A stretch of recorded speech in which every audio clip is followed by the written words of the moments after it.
Hi guys, today we learn how to use rank formula in our sheet.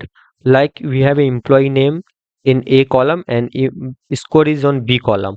Now we have to get the rank with the help of employee score.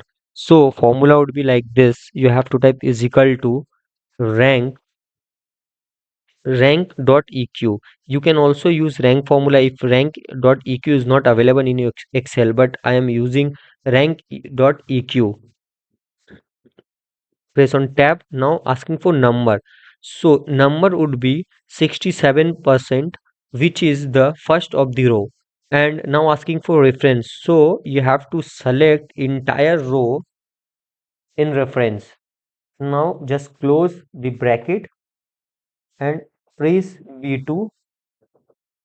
Now press V14 and give enter and drag the formula entire your row. Now your data will get ready like this. John 91%, rank 1.